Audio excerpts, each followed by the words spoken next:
Hoy nos adentramos en un caso que, sin exagerar, hiela la sangre. Si quieren apoyar este espacio, no olviden suscribirse y mantenerse activos. De verdad, eso hace una gran diferencia. Y ahora sí, comencemos. En el mundo del derecho penal, no es raro que una persona acusada de un crimen grave termine retractándose de una confesión previa. Muchos aseguran que fueron presionados psicológicamente o incluso agredidos físicamente durante el interrogatorio. Y claro, siempre cabe la posibilidad de que alguien que enfrenta cargos severos intente manipular la verdad para reducir su responsabilidad o evitar el castigo. Pero, ¿cómo distinguimos entre una mentira desesperada y una confesión arrancada bajo amenaza o violencia?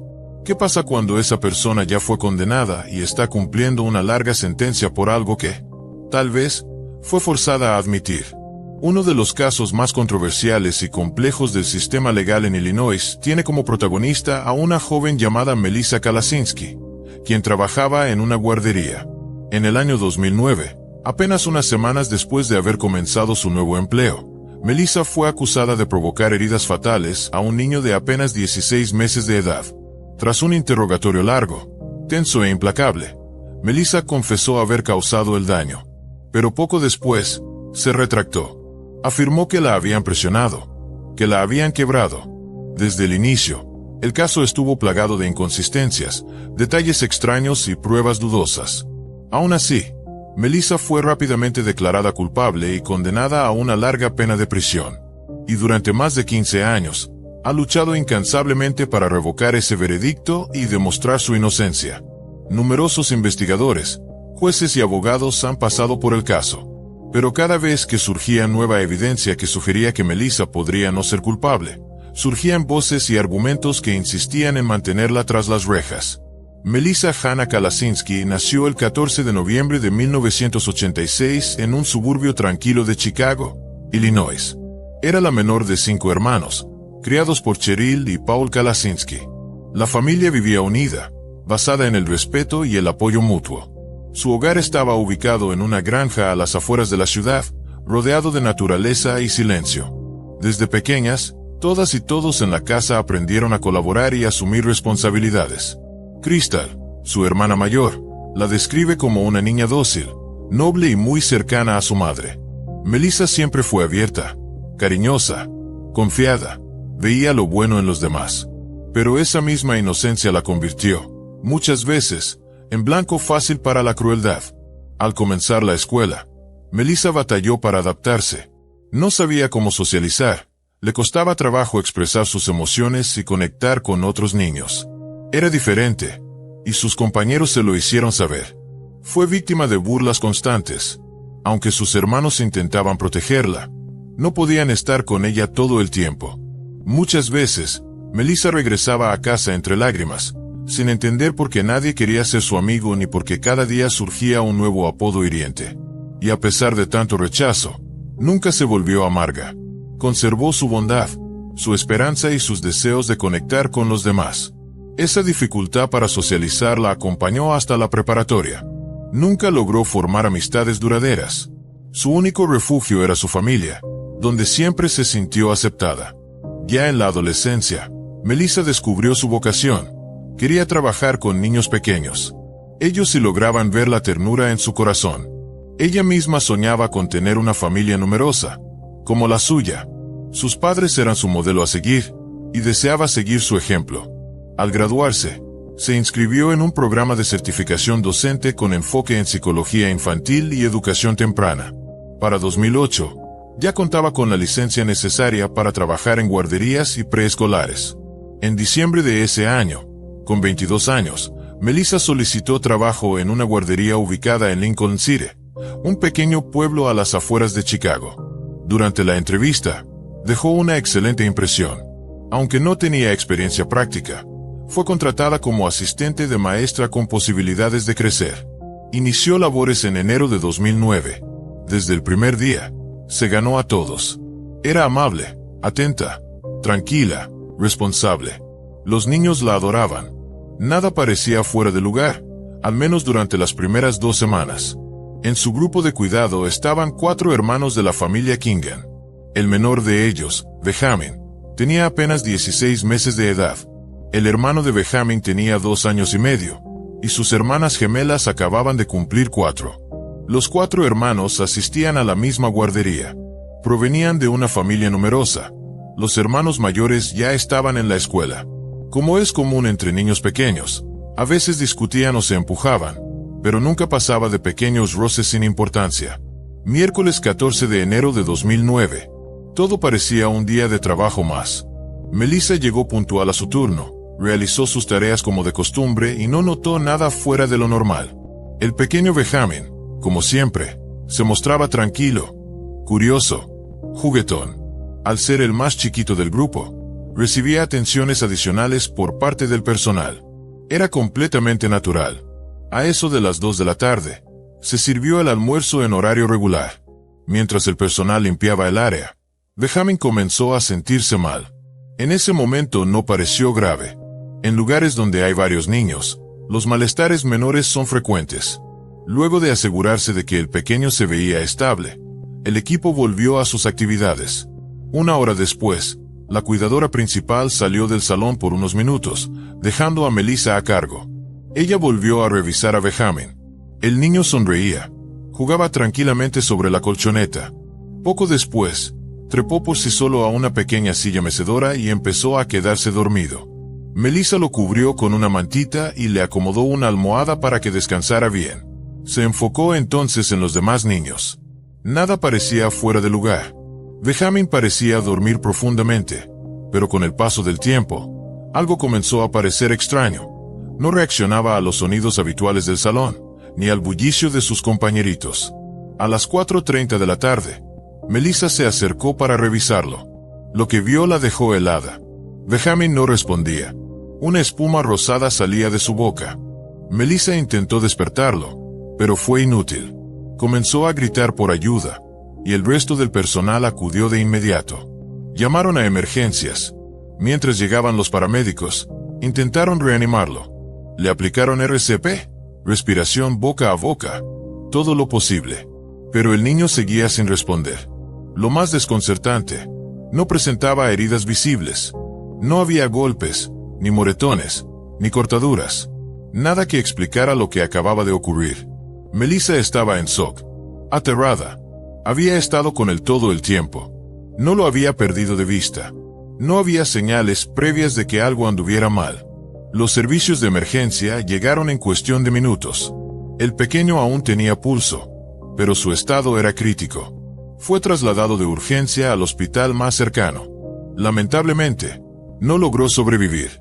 Benjamin falleció en el trayecto. Los médicos solo pudieron confirmar su muerte al llegar. La noticia dejó a todos devastados. Nadie comprendía cómo un niño sano, de apenas 16 meses, podía morir de manera tan repentina. No tenía antecedentes médicos graves, no había señales de violencia, y nada en la escena ofrecía pistas claras. No había sangre, solo aquella espuma rosada en su boquita.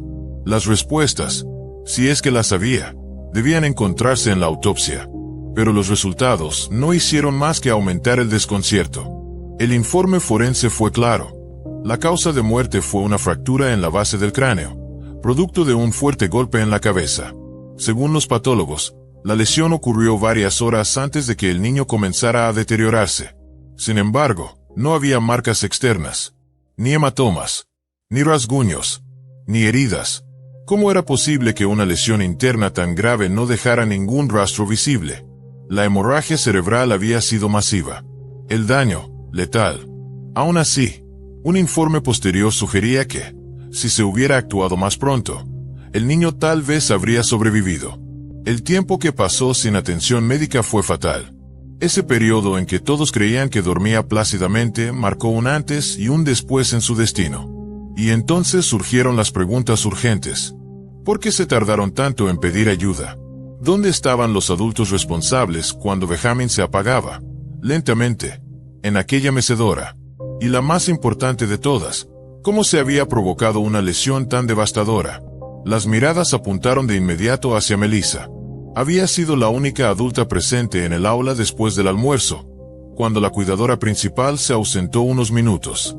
Melissa fue detenida y llevada a la estación para ser interrogada.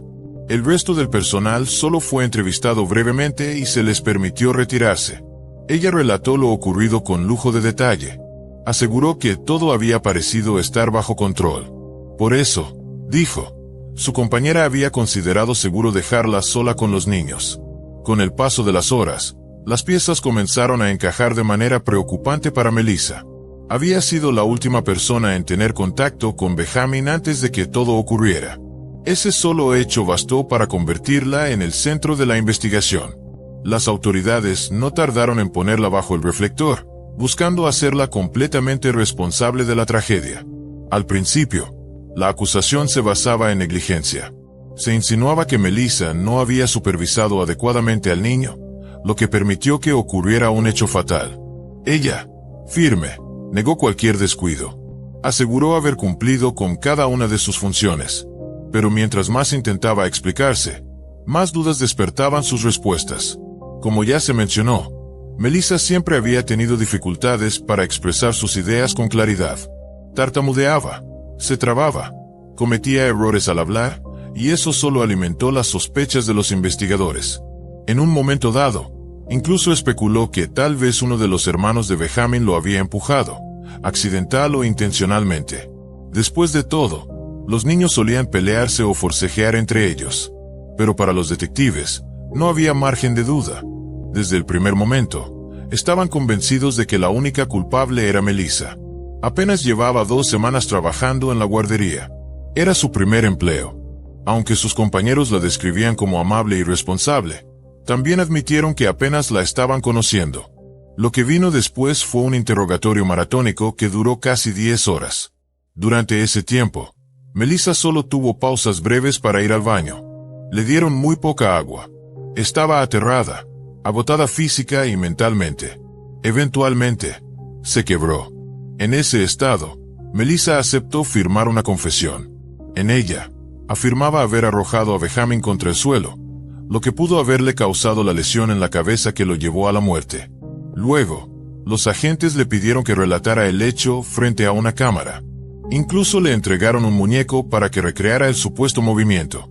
Ella obedeció, y más tarde, repitió la escena frente a otro investigador, tras ser trasladada a otra comisaría. Ese documento firmado, junto con los videos del interrogatorio y la demostración grabada, se convirtieron en las pruebas clave que la fiscalía usaría en su contra durante el juicio. Una vez que Melissa Kalasinski firmó la confesión, el rumbo del caso cambió por completo. Lo que en un principio se consideraba un accidente trágico por negligencia profesional, fue reclasificado como homicidio en primer grado. Ese mismo día, se presentaron cargos formales en su contra. Fue arrestada y puesta bajo custodia, sin derecho a fianza. Pero ese mismo día, ocurrió algo inesperado. Melissa se retractó.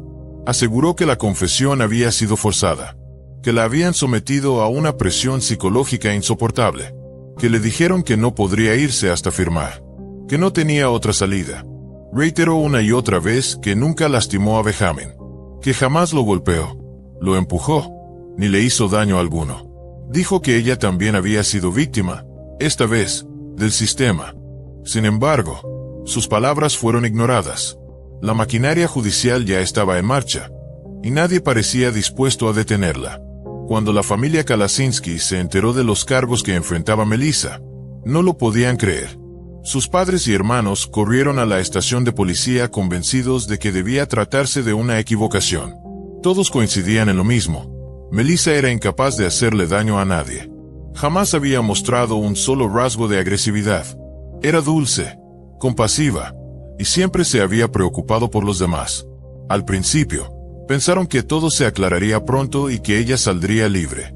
Pero rápidamente comprendieron que la situación era mucho más grave. La familia del pequeño Benjamin exigía justicia. Querían ver a alguien tras las rejas.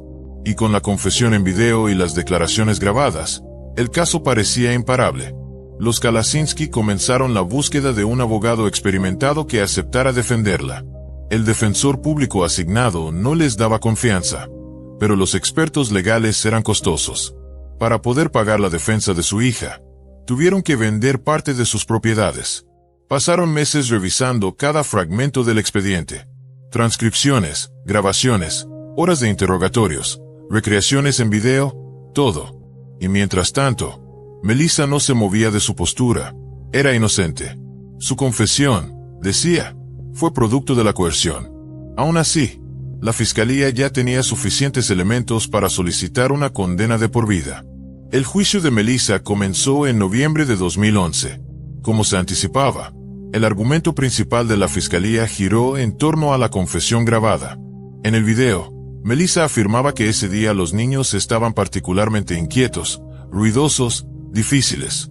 Decía que al quedarse sola con ellos, se sintió rebasada, sobrepasada, y que en un momento de frustración levantó a Benjamin y lo arrojó contra el suelo. Al darse cuenta de la gravedad de lo que había hecho, lo colocó en la mecedora, lo cubrió con una manta, y esperó lo mejor. No pidió ayuda hasta que fue evidente que Benjamin ya no reaccionaba y la espuma rosada brotaba de su boca. Durante el juicio, la defensa de Melissa trató de desmantelar por completo el valor de la confesión en video.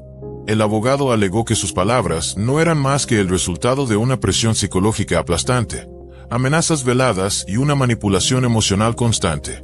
Insistió en que Melissa había dicho cosas que no eran ciertas solo para escapar de un interrogatorio brutal e incesante. El médico forense que practicó la autopsia respaldó la versión de la fiscalía.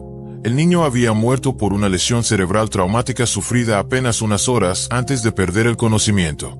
Pero la defensa presentó a un perito forense independiente con una opinión muy distinta. Este especialista afirmó que la lesión visible en los escaneos parecía antigua, y pudo haber ocurrido meses antes del incidente. Eso explicaría, según él, la ausencia de moretones o señales externas de trauma. Un dato clave: las imágenes médicas presentadas por la fiscalía eran de pésima calidad. Borrosas, oscuras, subexpuestas, prácticamente ilegibles. Ante eso, el jurado decidió no darles mucho peso. En cambio, centraron toda su atención en la confesión firmada y los videos del interrogatorio. El 30 de noviembre de 2011, tras unas 7 horas de deliberación, el jurado emitió su veredicto. Melissa Kalasinski fue declarada culpable por unanimidad. Sin embargo, en lugar de la cadena perpetua que pedía la fiscalía, fue sentenciada a 31 años de prisión sin posibilidad de libertad condicional anticipada. Pero ni Melissa ni su familia estaban dispuestos a rendirse. Su abogado defensor volvió a revisar los testimonios del personal de la guardería, y ahí encontró una revelación impactante. Semanas antes de que Melissa comenzara a trabajar ahí, Benjamin ya había sufrido un golpe fuerte en la cabeza. Al parecer, el niño tenía una tendencia a dejarse caer hacia atrás bruscamente. Cuando esto sucedía en el suelo, no había mayor problema. Pero en una ocasión cayó desde una silla y se golpeó la cabeza con fuerza. Fue revisado por el médico de la guardería, quien no encontró nada alarmante. Sin embargo, durante varios días después, Benjamin vomitaba tras comer. Los síntomas desaparecieron con el tiempo. Sorprendentemente, este incidente nunca fue mencionado en el juicio. No apareció en los informes, ni en los interrogatorios. Melissa, que apenas llevaba 2 semanas trabajando en el lugar, no tenía forma de saber nada sobre eso ni sobre los antecedentes médicos del niño. Aún más revelador, en noviembre, semanas antes del fatal desenlace, la madre de Benjamin lo había llevado al hospital para que lo revisaran por un posible golpe en la cabeza. De nuevo, los médicos no encontraron motivo de preocupación y lo enviaron a casa sin realizar estudios adicionales. El experto forense independiente propuesto por la defensa sugirió que Benjamin pudo haber sufrido una lesión interna grave en ese momento, posiblemente un aneurisma. Esa condición pudo haberse mantenido silenciosa durante meses, hasta que un leve golpe, o incluso sin causa aparente, desencadenó una hemorragia fatal. Las imágenes del cráneo que se mostraron en la corte eran tan deficientes que resultaba casi imposible identificar la supuesta fractura en la base del cráneo mencionada en el informe oficial. El perito de la fiscalía afirmó haberla detectado manualmente durante la autopsia, pero otro especialista advirtió que, a los 16 meses, los huesos del cráneo de un bebé aún no están completamente fusionados. Lo que se interpretó como una fractura pudo haber sido en realidad una sutura anatómica normal. Lamentablemente, ninguna de estas explicaciones alternativas fue tomada en cuenta durante el juicio. En 2012, el abogado defensor de Melissa, Con el respaldo de 2 expertos médicos independientes, intentó apelar la condena. El argumento central era claro. Behamen ya estaba lesionado desde antes, y el desenlace fue el resultado de una condición previa que evolucionó sin que nadie, ni siquiera Melissa, lo supiera. Pero a pesar del respaldo científico y la lógica detrás de la teoría, la Corte no lo consideró suficiente y ratificó la condena. En 2014, se presentó una apelación similar, pero nuevamente, las declaraciones de los testigos y los informes de los expertos fueron ignorados. Fue hasta 2016 que el caso atrajo la atención de una figura reconocida, Kathleen Zellner, una abogada de alto perfil especializada en casos de condenas erróneas. Al escuchar la historia de Melissa, Zellner quedó intrigada. De inmediato, comenzó a revisar el material original del interrogatorio y las grabaciones de la recreación de los hechos. Lo que encontró la dejó profundamente preocupada. Las grabaciones mostraban a una Melissa completamente agotada, deshecha por las interminables horas de interrogatorio. Y lo más grave, las preguntas que le hacían eran sugerentes, formuladas de manera que prácticamente incluían la respuesta que los investigadores querían escuchar. Durante el interrogatorio, Melissa fue bombardeada con términos legales que claramente no comprendía. Su mirada era de desconcierto, y muchas veces simplemente asentía sin entender lo que estaba afirmando o admitiendo. Kathleen Zellner, al revisar los videos, notó también el tono condescendiente de los agentes, y cómo aplicaban tácticas sutiles de intimidación en un ambiente que destilaba presión constante. Zellner documentó minuciosamente cada momento en el que Melissa parecía coaccionada, confundida o manipulada, y expresó serias dudas sobre la validez de aquella confesión grabada. A petición de la abogada, Melissa fue sometida a una evaluación psicológica. Los resultados arrojaron un diagnóstico claro. Melissa presentaba un funcionamiento intelectual limítrofe, clasificado como una discapacidad cognitiva leve. Aunque esto no la descalificaba para trabajar con niños, sí la convertía en una persona altamente sugestionable y extremadamente vulnerable a la presión. En otras palabras, era el perfil ideal para una confesión inducida.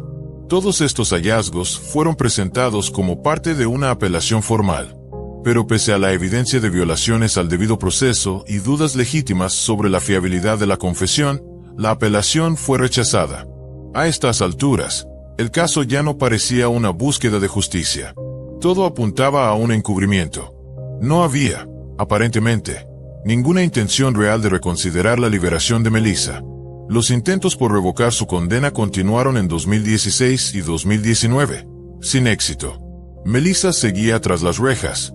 Pero en 2022, un rayo de esperanza emergió. Un nuevo fiscal, recién electo en el condado, asumió el cargo y mostró interés en revisar el caso Kalasinski. Al revisar los archivos, ordenó una reevaluación de las imágenes médicas de Behamen utilizando tecnología forense digital avanzada. El laboratorio forense llegó a una conclusión alarmante. Alguien había manipulado intencionalmente los escaneos médicos originales. Las imágenes habían sido oscurecidas y distorsionadas con software especializado, dejándolas prácticamente ilegibles. Ya se había comentado antes que las imágenes eran inusualmente borrosas, pero ahora había evidencia técnica de que esa distorsión fue deliberada. En su momento, se le sugirió al abogado defensor de Melissa que ajustara el brillo de las imágenes por su cuenta para verlas mejor, pero se negó, sabiendo que cualquier alteración podría ser considerada manipulación de evidencia. En mayo de 2024, el nuevo equipo legal de Melissa presentó una solicitud formal de clemencia ante el gobernador del estado. La audiencia fue programada para julio de ese mismo año. Pero, semanas antes de la fecha prevista, ocurrió algo totalmente inesperado. El nuevo fiscal visitó en privado a la familia Kinghan. Se reunió personalmente con los padres de Behamen. Lo que se dijo en esa conversación jamás se ha revelado. Pero poco después, el fiscal presentó una declaración por escrito dirigida tanto al juez como al gobernador, afirmando que ya no apoyaba la reconsideración del caso de Melissa Kalasinski. Dijo que ahora estaba convencido de su culpabilidad. Se negó a dar entrevistas y no emitió más comentarios públicos. El silencio fue absoluto. Hasta la primavera de 2025, Melissa Kalasinski sigue en prisión, cumpliendo la sentencia dictada en su contra en 2011. A pesar de las múltiples inconsistencias, las dudas médicas y las irregularidades en el proceso judicial, Todos los intentos por reabrir el caso han sido rechazados o han quedado sin resolución. Según su equipo legal, la manipulación de evidencia y el interrogatorio viciado ponen en entredicho la integridad de toda la investigación. Pero enfrentar esos errores implicaría destapar fallas graves de actores clave dentro de la Fiscalía, la policía y el sistema judicial. Y hasta el momento, nadie ha querido tocar ese tema. Gracias por acompañarnos. Tu apoyo es fundamental. Si esta historia te conmovió o te hizo reflexionar, no olvides dejar tu comentario, compartir este video y darle like. Cada acción tuya ayuda a que más personas conozcan estos casos, donde la justicia, a veces, brilla por su ausencia. Hoy nos adentramos en un caso verdaderamente aterrador. Si quieres apoyar este canal, no olvides suscribirte y mantenerte activo. De verdad, eso me ayuda muchísimo, y te lo agradezco de corazón. Dicho eso, comencemos. Alcanzar la grandeza en el deporte profesional exige más que fuerza física. Requiere una mente entrenada para resistir, para competir, para dominar. Ese impulso competitivo se convierte, para muchos atletas, en el motor que los impulsa al éxito. Algunos lo llaman agresividad deportiva saludable. Pero, ¿qué ocurre cuando esa agresividad cruza la línea? Cuando esa mentalidad de lucha se derrama en la vida cotidiana, convirtiéndose en rabia descontrolada y estallidos violentos fuera del ring. La historia de Jonathan Copenhaver, mejor conocido en el mundo de las artes marciales mixtas como War Machine, es tan fascinante como perturbadora. Pasó de ser una promesa en un popular reality show a convertirse en una figura polémica dentro del MMA. Luego, se abrió paso en la industria del cine para adultos, ganando notoriedad. Pero todo eso fue antes de caer en desgracia y ser condenado a cadena perpetua. Durante su carrera, se forjó una imagen de tipo duro, rebelde, explosivo. Esa personalidad, retadora, impredecible, lo volvió famoso. Lo hizo destacar. Pero, con el tiempo, esa imagen dejó de ser solo un personaje. La máscara se fundió con la persona, y su vida entera comenzó a parecerse a un campo de batalla perpetuo. Jonathan Paul Copenhaver nació el 30 de noviembre de 1981, en Simi Valley, una comunidad suburbana a las afueras de Los Ángeles. Era el mayor de 3 hermanos, dentro de una familia de clase trabajadora. Su padre, de ascendencia alemana, era un oficial de policía de Los Ángeles, disciplinado, entregado, con un fuerte sentido del deber. Su madre, estadounidense con raíces mexicanas, había sido enfermera en un hospital local. Pero tras el nacimiento de su primer hijo, dejó la profesión para dedicarse por completo al hogar y a sus hijos. En sus primeros años, Jonathan, a quien muchos llamaban simplemente John, mantenía una relación cercana con sus hermanos. Por un tiempo, la familia vivió en relativa estabilidad. Todo parecía estar bien. Pero luego del nacimiento del hijo menor, su madre cayó en una profunda depresión. Buscando alivio, comenzó a beber. Lo que al principio fue una válvula de escape se transformó en un hábito diario. Su padre, siempre ausente por trabajo, no se dio cuenta de la gravedad del deterioro en casa. Con el tiempo, la situación empeoró. Su madre no solo bebía, empezó a consumir sustancias ilegales. Cuando John tenía apenas 10 años, ya era mucho más que un niño. Había asumido el papel de cuidador. Se encargaba de sus hermanos menores y de su propia madre. Se esforzaba por rendir bien en la escuela, ayudaba con las tareas, cocinaba, limpiaba. Era, en la práctica, el jefe del hogar. A los 13 años, John vivió una experiencia traumática que lo marcaría para siempre. Una noche, mientras toda la familia estaba en casa, su padre sufrió un colapso repentino a causa de una emergencia cardíaca. Su madre, inconsciente por el consumo de drogas, no pudo hacer nada. John, desesperado, llamó a emergencias y trató de reanimarlo por su cuenta. Hizo todo lo posible, pero no fue suficiente. Su padre murió antes de que llegaran los paramédicos. Era solo un niño, pero cargó con la culpa como si hubiera sido un adulto. Sintió que había fallado. Esa culpa nunca lo abandonó. Lo peor es que, a pesar del evidente deterioro mental y físico de su madre, las autoridades no intervinieron. Nadie removió a los niños de ese entorno.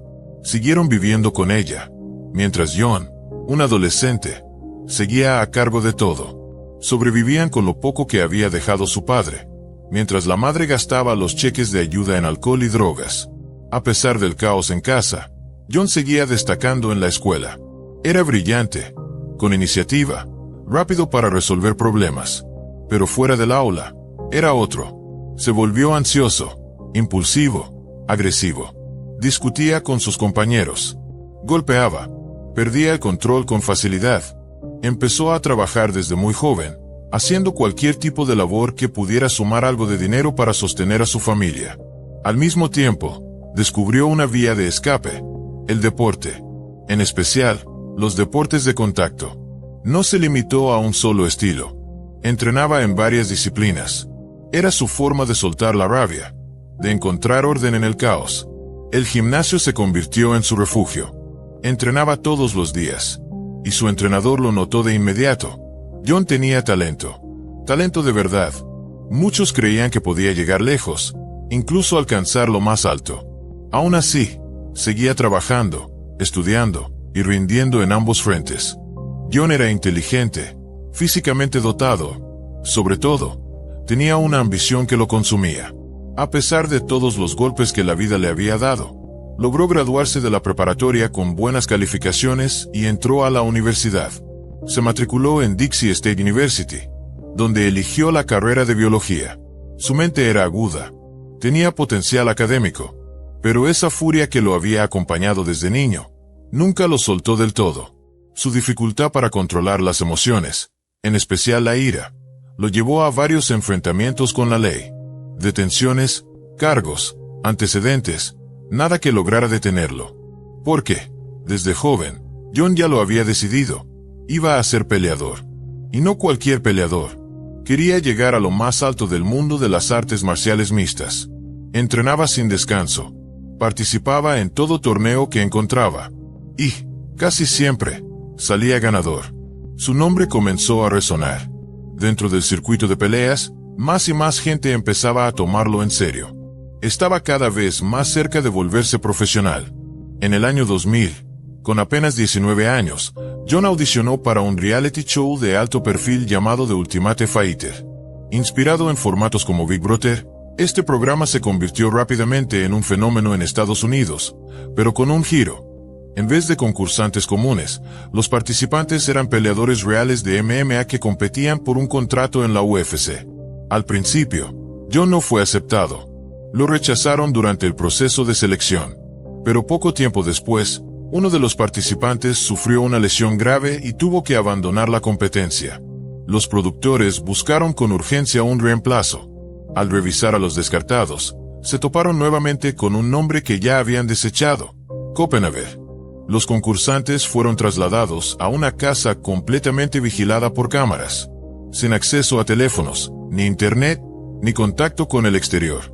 El premio mayor: un contrato con la UFC y $1 millón.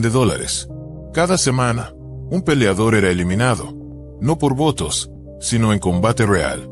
Quien perdía, se iba a casa. Como en la mayoría de los realities, no existía un guión estricto. Se fomentaba la espontaneidad, la tensión, el drama.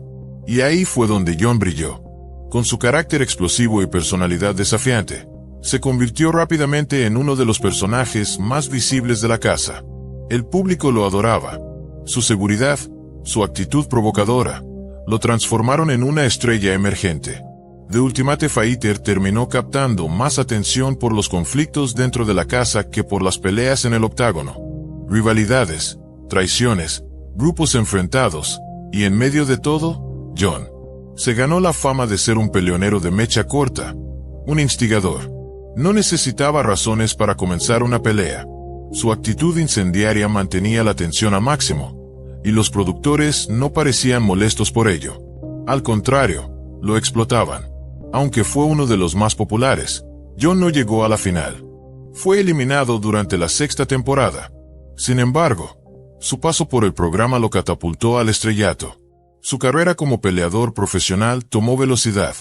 Debutó en la UFC con una victoria sobre Jared Rollins, compitiendo en la categoría welter. Acumuló un total de 19 peleas y 14 triunfos. Pero fuera del octágono, su vida comenzaba a derrumbarse. Su comportamiento impredecible, su temperamento explosivo, lo llevaron una y otra vez a problemas legales. El 22 de septiembre de 2007, fue arrestado por agredir a un hombre en un estacionamiento. Todo comenzó por una discusión absurda sobre un lugar para aparcar, y terminó en una brutal golpiza. John no paró de golpear al sujeto hasta dejarlo inconsciente. La víctima presentó cargos, y John fue arrestado. Pero lejos de mostrar arrepentimiento, dio una entrevista provocadora. Dijo que le había hecho un favor al hombre, que pudo haberlo golpeado peor, pero no lo hizo. Sus palabras desataron una ola de críticas y reforzaron la imagen de un tipo violento, impredecible y peligroso. Sorprendentemente, esa notoriedad solo hizo que su carrera despegara aún más. John abrazó el papel de villano. Lo explotó. Sabía que la polémica vendía, que cada escándalo lo mantenía en los titulares, y lo aprovechó. Muchos comenzaron a compararlo con otra figura infame del mundo del MMA, Conor McGregor. Ambos compartían talento dentro del ring, y caos fuera de él. A mediados de 2008, John dio un paso simbólico. Legalmente cambió su nombre. Dejó atrás Copenhaver y se convirtió oficialmente en War Machine. Para él, ese nombre representaba exactamente lo que era: fuerza, furia, violencia, un guerrero de carne y hueso, listo para destruir. Ese mismo año, volvió a estar en el centro de otra controversia. Una nueva agresión. Una discusión sin importancia, que una vez más, terminó en violencia y en cargos criminales. Para quienes lo observaban de cerca, el patrón era evidente. John no necesitaba motivos para pelear. Parecía buscar el conflicto, alimentarse de él. Y sin embargo, a pesar de los escándalos, su carrera seguía avanzando. Seguía peleando en eventos importantes. Seguía ganando. Su nombre, para bien o para mal, ya era conocido en el mundo del MMA. No pasó mucho tiempo antes de que John fuera oficialmente invitado a competir en la UFC, la organización más prestigiosa del mundo de las artes marciales mixtas.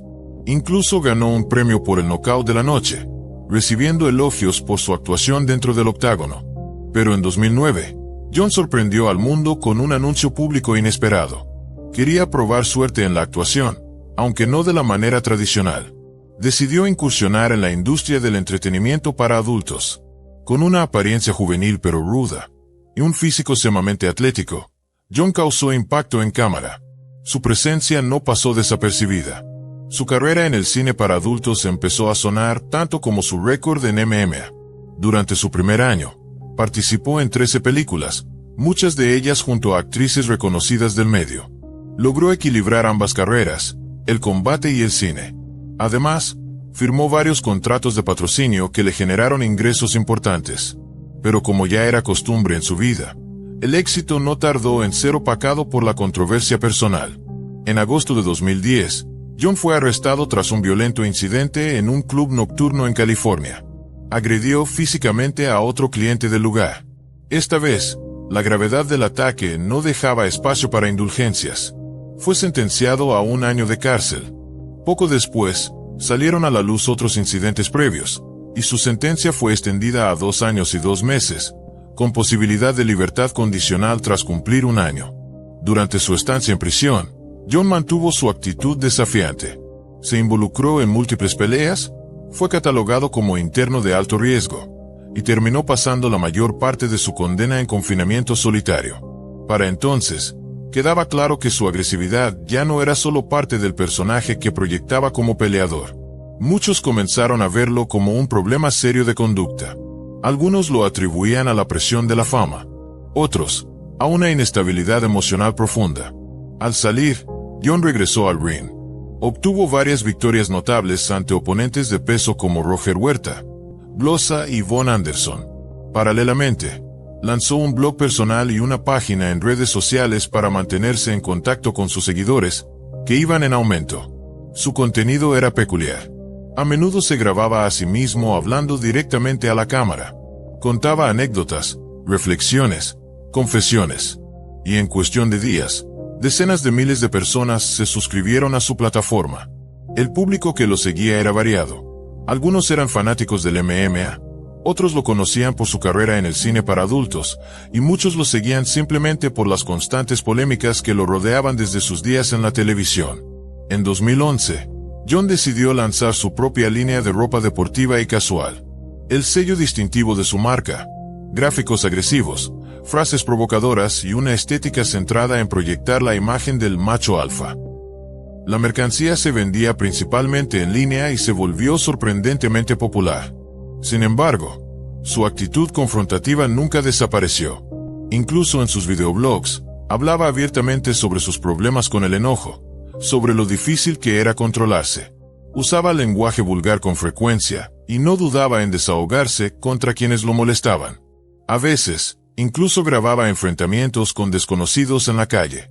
Todo quedaba documentado. Para el año 2013, John estaba en la cima de su carrera en la industria del cine para adultos. Era figura recurrente en producciones y participaba en sesiones fotográficas provocadoras para revistas reconocidas. Fue en una de esas sesiones donde conoció a Christine McIntyre, conocida profesionalmente como Christy Mac. Ella tenía 11 años menos que John, pero eso no impidió que la química entre ellos fuera instantánea. Pronto iniciaron una relación intensa, marcada por la pasión y la tormenta. Un poco sobre Christine. Nació en 1992, en un pequeño pueblo de Indiana. Venía de una familia humilde, sin ninguna conexión con el mundo del espectáculo. Sus maestros y compañeros la recordaban como una chica tranquila, amable, responsable. Amaba la literatura, tomaba en serio la escuela y en su tiempo libre bailaba. Durante la preparatoria, se enamoró de un compañero de clase.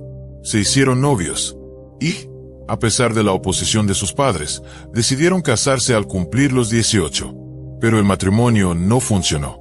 Pronto se dieron cuenta de que no estaban listos para la vida adulta. El amor se desvaneció y, en menos de 4 meses, se divorciaron. Buscando un nuevo comienzo, Christine tomó una decisión radical. Dejó su hogar y se mudó a Florida. Se estableció en Miami y comenzó a trabajar en lo que fuera: mesera, dependienta, promotora, lo que fuera necesario para pagar la renta y sobrevivir. Un día, un representante de una agencia de modelos la descubrió.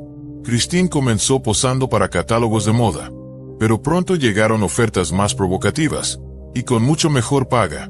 Aceptó, y no pasó mucho tiempo antes de que recibiera propuestas para actuar en cine para adultos.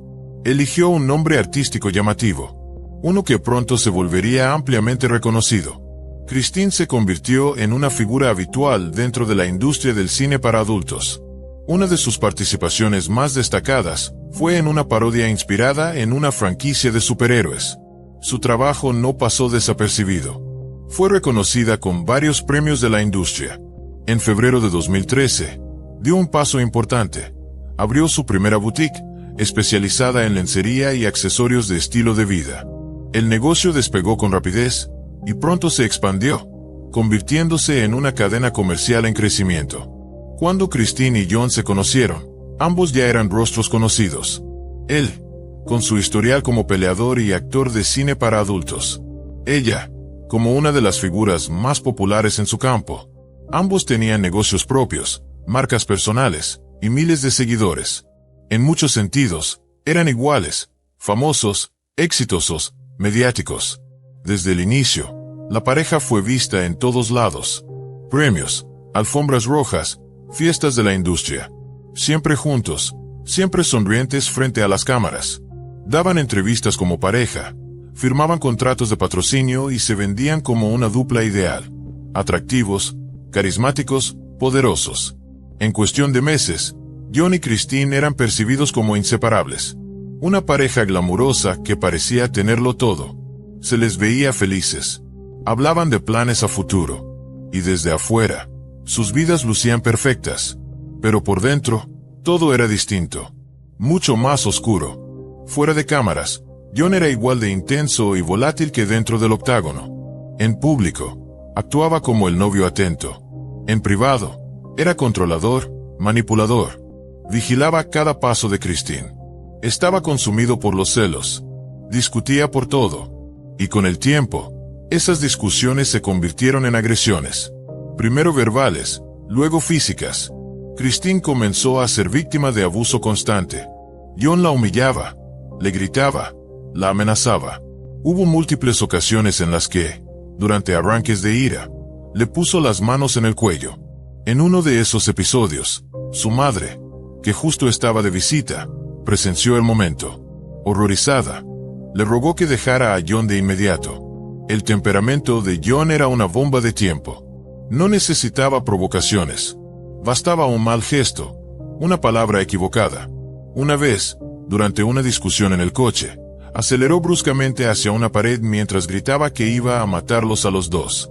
Christine logró desviar el volante en el último segundo. En otra ocasión, en un ataque similar, aprovechó un semáforo en rojo para desabrocharse el cinturón y saltar fuera del auto.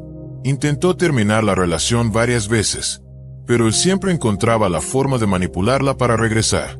Lloraba, suplicaba, prometía cambiar. Christine sabía que no había futuro con él, pero tenía miedo. Miedo de lo que él pudiera hacer si lo dejaba. Y ese miedo la mantuvo atrapada durante más de un año. Hasta que, en abril de 2014, reunió el valor para enfrentar la situación. Le pidió hablar seriamente. John, para su sorpresa, pareció tomárselo bien.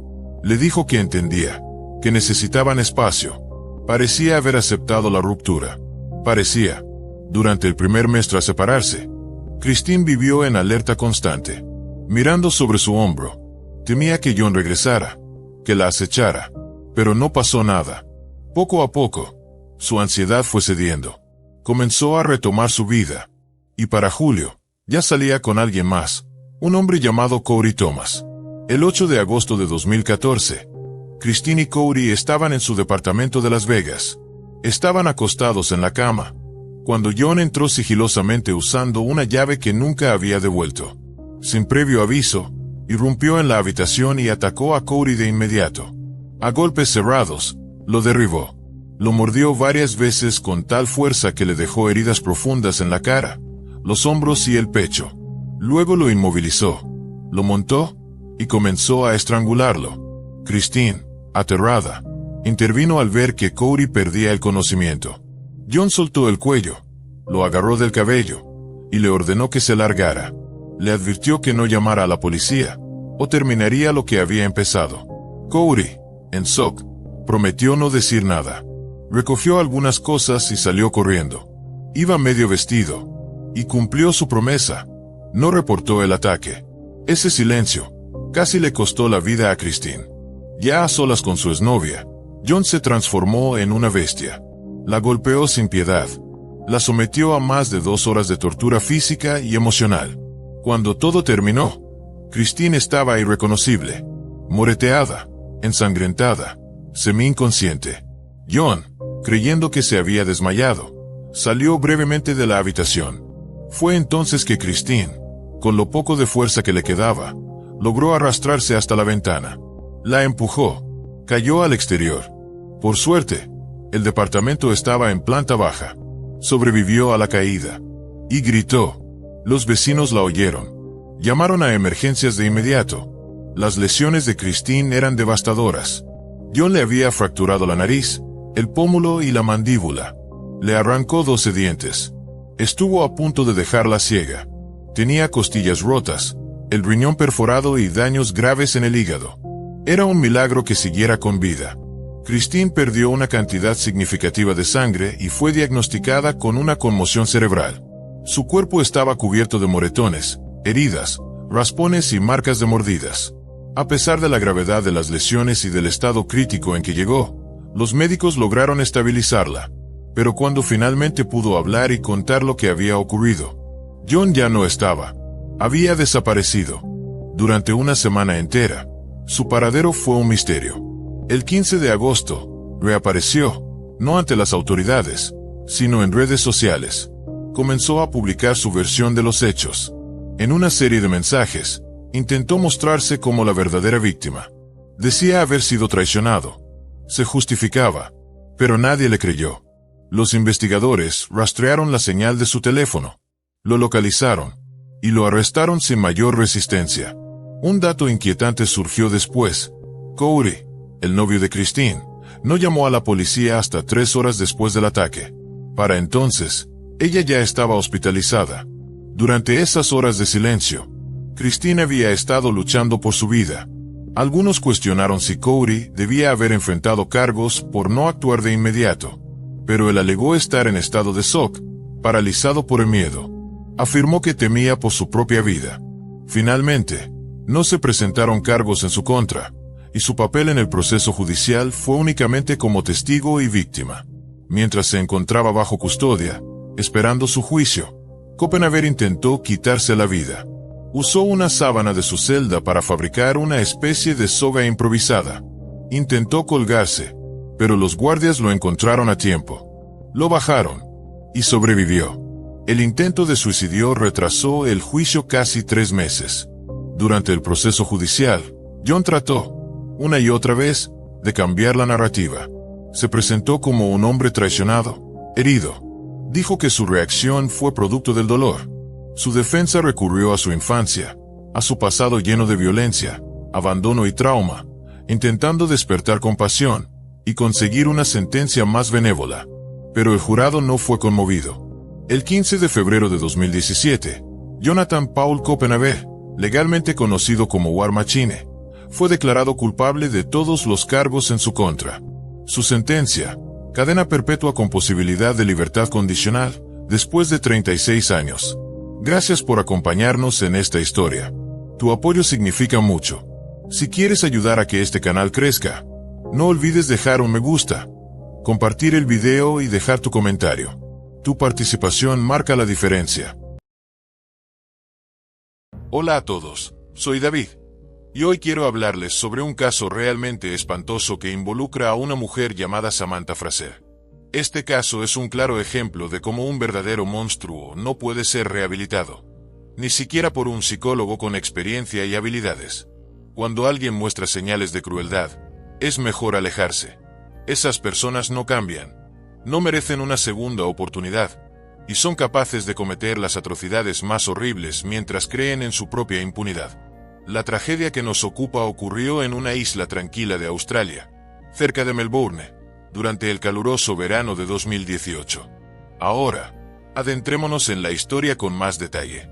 Adrian Bassam, el protagonista de esta historia, nació en Australia en 1973 y creció en una familia donde su padre era policía. Aunque durante su infancia no atrajo la atención de la justicia, muchas personas creen que su crueldad y episodios de agresión descontrolada están ligadas a sus experiencias familiares. Para que tengan una idea del desamparo de la situación, el padre de Adrian, James Bassam, al enterarse de que su hijo había cometido un asesinato brutal, no solo no lo condenó, sino que, utilizando su experiencia policial, le dio consejos sobre cómo comportarse para eludir la justicia. Por otro lado, Samantha Fraser nació en los suburbios de Melbourne en el verano de 1980. Creció en una familia cariñosa y unida, con sus padres Janine y Travis apoyándola en cada paso que daba. Le brindaron una buena educación y fomentaron sus talentos innatos. Samantha era una excelente estudiante. Le iba muy bien en la escuela y se dedicaba a varias actividades deportivas, donde también ganó varios premios por sus logros destacados. Todo esto la llevó a ingresar a una prestigiosa universidad para estudiar psicología, de la cual se graduó con honores. Mientras estudiaba, también practicó deportes como acrobacia, gimnasia y danza, lo que la llevó a ser capitana del equipo de animadoras de su facultad. Tras obtener su diploma, Samantha comenzó a trabajar como psicoterapeuta en una gran institución médica, donde rápidamente se ganó el respeto y la confianza tanto de sus colegas como de sus pacientes. De verdad, Samantha amaba su trabajo y lo hacía con pasión. En cuanto a Adrian y Samantha, se conocieron a finales de 2005. Al principio, su relación fue amistosa, pero pronto se transformó en un romance. Aquellos que conocían a la pareja se asombraban de cómo se llevaban, ya que eran tan diferentes. Samantha era bondadosa, abierta y siempre estaba dispuesta a encontrar una solución pacífica a los conflictos, mientras que Adrian era brusco y rudo, con un carácter ardiente y confrontacional. Sin embargo, a pesar de sus diferencias, 1 año y medio después de conocerse, la pareja decidió casarse. Compraron una casa en las afueras de Melbourne, no lejos de la casa de los padres de Samantha. Pronto, Adrian encontró trabajo en una empresa dedicada al desarrollo de depósitos minerales, un empleo que requería frecuentes viajes y que lo mantenía alejado de casa. Esto, quizás, contribuyó a que su matrimonio durara tanto. Pero la verdad es que Adrián se reveló como un verdadero tirano doméstico. Intentaba controlar cada aspecto de la vida de su esposa, exigiendo que se le obedeciera sin cuestionar.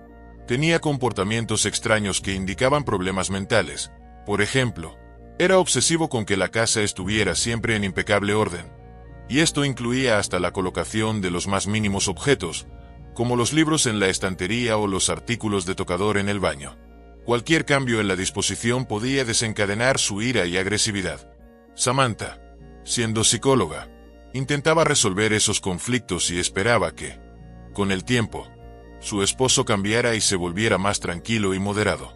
Además, la pareja tuvo 3 hijos, 2 hijas, Jemima y April, y un hijo llamado Rex. Sin embargo, la llegada de los niños no suavizó el carácter de Adrián. En 2014, tuvieron una gran discusión que terminó en violencia física.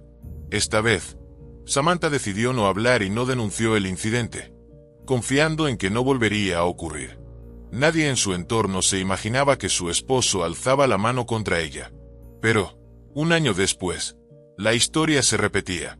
Adrián volvió a golpear a su esposa. Esta vez, Samantha entendió que ya no podía soportarlo más. Además, los constantes estallidos de ira de su esposo y su obsesión por controlarla cada segundo la estaban volviendo loca.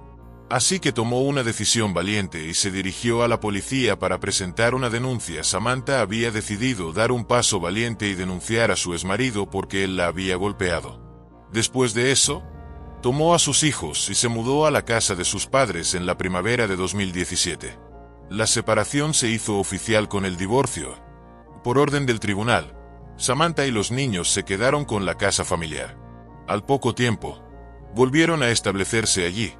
Pero Adrián no tenía ninguna intención de dejar a su exesposa tranquila. Continuó persiguiéndola, convirtiendo su vida en un verdadero tormento. La joven mujer vivía en un estado de constante miedo, preocupada tanto por su seguridad como la de sus hijos. Para protegerse, consiguió una orden de restricción que prohibía a su exmarido acercarse a ella o interferir en sus asuntos, pero eso no detuvo a Adrián. Se mudó a un lugar cercano, en un intento desesperado por atormentarla. De acuerdo con un amigo de Adrián, él había prometido quitarle a Samantha todo lo que ella amaba, desde la casa hasta a los niños, y ya había empezado a hacer amenazas de violencia física. Poco antes de la tragedia, Adrián alertó a un amigo que Samantha pronto pagaría por todo. Y aunque se presentó de una manera amenazante, su amigo no tomó estas palabras en serio hasta que se enteró de la muerte de Samantha. Viviendo bajo constante tensión y miedo, ella tomó medidas para aumentar su seguridad. Instaló un sistema de alarma, colocó rejas en las ventanas y montó cámaras de vigilancia en el exterior de su hogar. Admitió en más de una ocasión que temía que su exmarido pudiera irrumpir en su casa y hacerle daño a ella o a sus hijos. Sin embargo, alrededor de un año después del divorcio, Samantha comenzó a notar que Adrián parecía más calmado y menos presente en su vida, lo que le dio una falsa sensación de seguridad. Ella incluso empezó a salir con otra persona, un hombre llamado Wayne, y se puso a planificar un futuro brillante. El 22 de julio de 2018, Samantha celebró su 38 cumpleaños rodeada de amigos cercanos y de su nuevo amor. Aquellos que estuvieron con ella en esa celebración la recordaron feliz y tranquila. Todo indicaba que estaban planeando unas vacaciones largas para alejarse de sus problemas. Pero a la mañana siguiente, mientras llevaba a sus hijos a la escuela y se dirigía a su trabajo, recibió un aviso de alguien que la alertó de que Adrián estaba en el vecindario. Aunque se preocupó, decidió no entrar en pánico, solo ser más cautelosa, especialmente porque en un par de semanas tendría que enfrentar a su exmarido en una audiencia sobre violencia doméstica. Durante una conversación telefónica, compartió sus preocupaciones con su mejor amiga, quien intentó tranquilizarla. Sin embargo, después de esa conversación, Samantha nunca fue vista viva de nuevo. Cuando no se presentó en la escuela para recoger a sus hijos, un maestro que conocía su complicada situación decidió llamar a la policía. Los agentes llegaron rápidamente a su hogar para investigar. Al principio, Pensaron que tal vez la dueña de casa aún no había regresado. Pero cuando decidieron verificar el garaje, se encontraron con una escena aterradora. El cuerpo de la mujer colgaba de un accesorio en la puerta del garaje. Aunque a simple vista la situación parecía un suicidio, habían claros signos de que no era el caso. Samantha presentaba moretones visibles debajo de los ojos y en la sien, y su cuerpo estaba cubierto de rasguños e hematomas.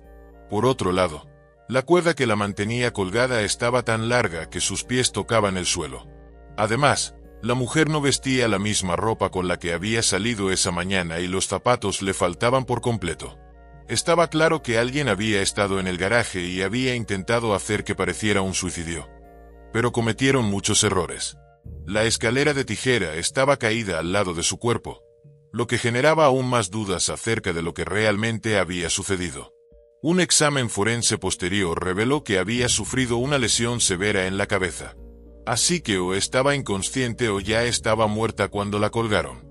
En las uñas de sus manos, los expertos forenses encontraron sangre y partículas epiteliales, lo que indicaba que Samantha había luchado con desesperación por su vida. La situación de Samantha se volvía cada vez más complicada, y su tormento parecía no tener fin. Había más rastros de sangre y pequeñas manchas dispersadas por el piso, paredes y el cuerpo del auto en el garaje. Más tarde, se encontraron manchas de sangre en varias partes de la cuerda con la que el cuerpo de la exmujer estaba colgado. Esa misma noche, Adrian Bassam llegó a la casa de su padre, James, montado en su motocicleta, con un aspecto cada vez más angustiado y con varias heridas recientes en la cara. Cuando James le interrogó, Adrian se mantuvo evasivo y trató de explicar las heridas diciendo que se había golpeado con ramas de árboles mientras cabalgaba sin casco. A continuación, tomó un paquete grande de toallitas húmedas y empezó a limpiar su motocicleta, argumentando que quería quitar las moscas que se habían quedado pegadas a ella durante el trayecto.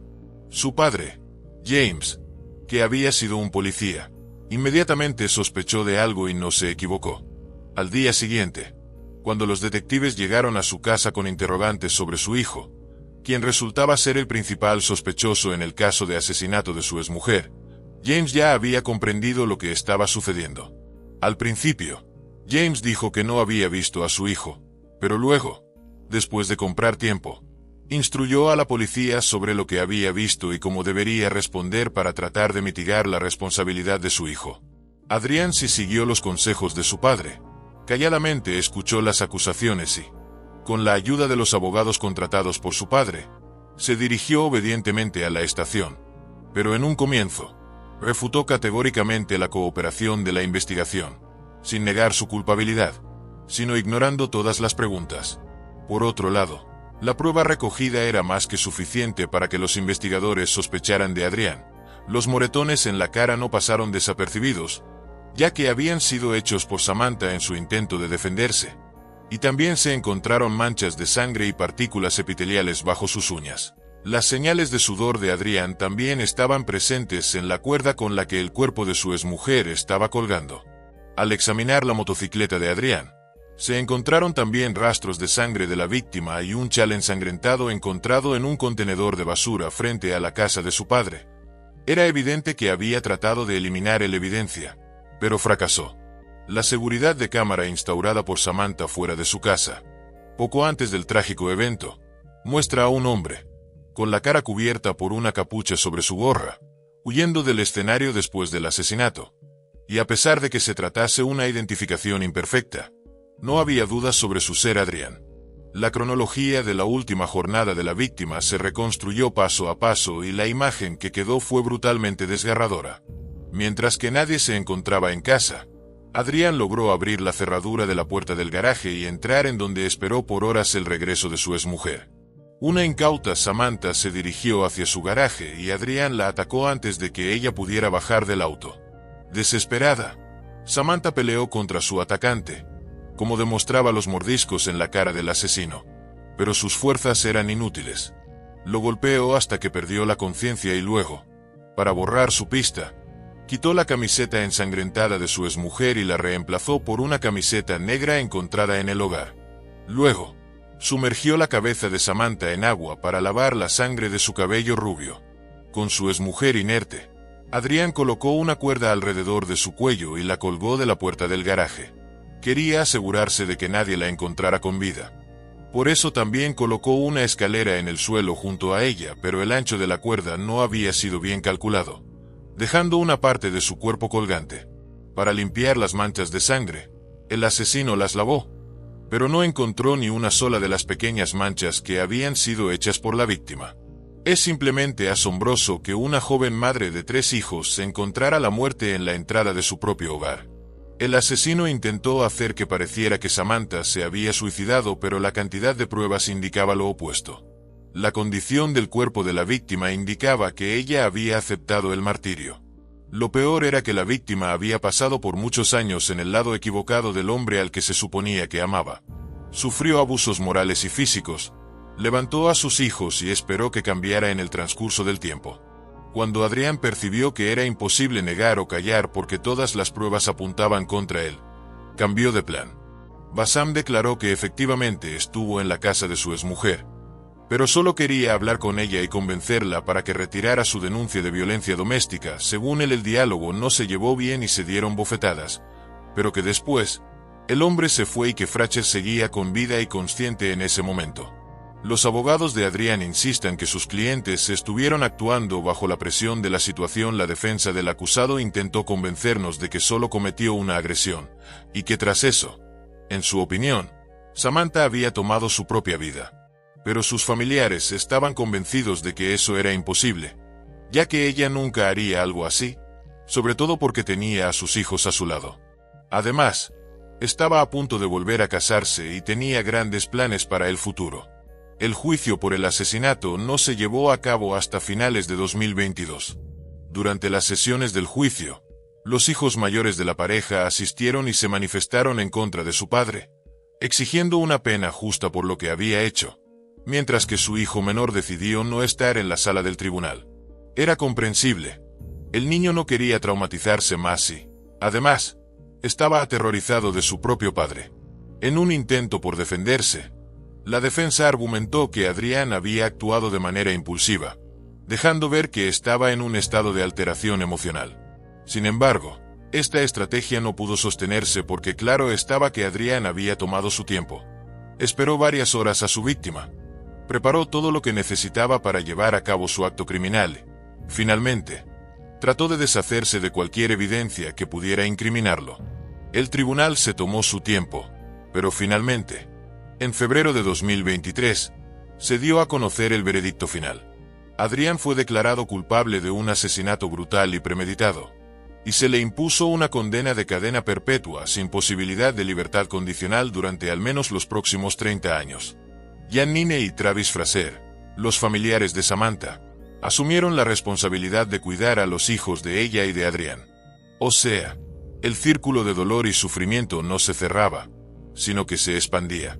La vida de esos niños cambió drásticamente y su futuro se veía incierto.